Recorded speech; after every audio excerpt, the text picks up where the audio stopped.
Yes, Republicans are sitting pretty tonight, but only in the House of Representatives, not in the U.S. Senate. The Democrats still control the U.S. Senate. So what is the plan for the Republican senators? Our next guest is a Republican United States Senator. Senator Lindsey Graham joins us live. Good evening, sir. Good evening. Nice to see you. Yes.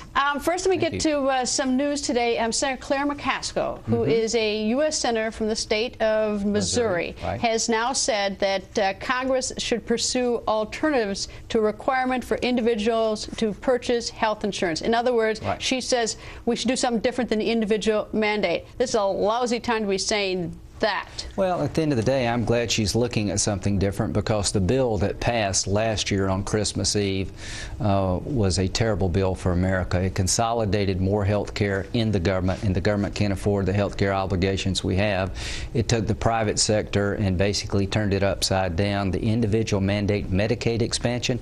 In my state, in 2014, if this bill fully is implemented, 29% of the people in South Carolina will be eligible for Medicaid. That's $1 billion more for the state of South Carolina to come up with to do their matching part. So I'm glad she's willing to reconsider the bill. See, I know I look at it a little differently. I mean, you're a gentleman. You say you're glad she's looking to reconsider. Yeah. I'm thinking to myself, where was she at the beginning? Because you know we've gone way down this path. States have actually begun to do things. Sure. We've got litigation in federal court, and if she, this is not the time to all of a sudden decide after she's voted for it. And frankly, she changed her mind only because Missouri has 71% of the Missouri people in August said we don't like the mandate, and it's too late. It's expensive. I had Strom Thurmond and Joe Biden give me some advice. It was pretty good. They says never question another senator's motives. So at the end of the day, if she's willing to look at a new way of doing health care to be good for the country, 71% of the people in Missouri said they didn't like the individual mandate. So she's listening to her people. If more senators will listen to the American people about this bill, we could start over and get a bill we all could be proud of. But at the end of the day, you ask me what's going to happen in the Senate. It's going to pass the House overwhelmingly to repeal the Obama health care bill, and we're going to need 60 votes in the Senate because of the filibuster rule. The same Democrats who've been complaining about Republicans for 2 years using the filibuster are going to resort to that tactic. So it's going to be very hard for us to get 60 votes. If she comes our way, I'll welcome her vote. All right, and I should add that I do have at least some nice things to say about Senator Collins tonight, who is a Republican senator from Maine, not a Democrat, and so I wish I had a Democratic senator to say this about. But she has written a letter to the head of FEMA. Last night we did a segment about the fact that there's 160,000 applicants, which are questionable for FEMA funds, and $643 million in improper disaster aid was spent.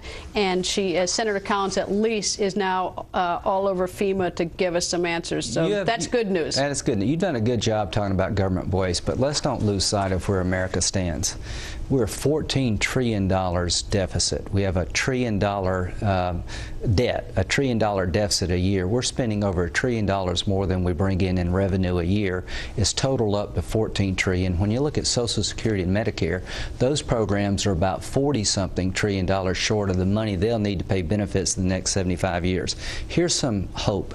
Senator Warner and Chambliss, one Republican and one Democrat, are trying to get about 20 senators together to look at the Debt Commission report and pick out of that commission some ideas that will change our debt deficit situation and entitlements.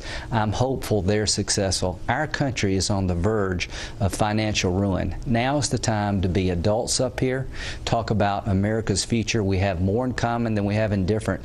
And if we don't turn this debt situation around and deal with Social Security and Medicare, our children and our grandchildren are not going to have any chance at all to make it. So I hope 2011 is a year of getting something done.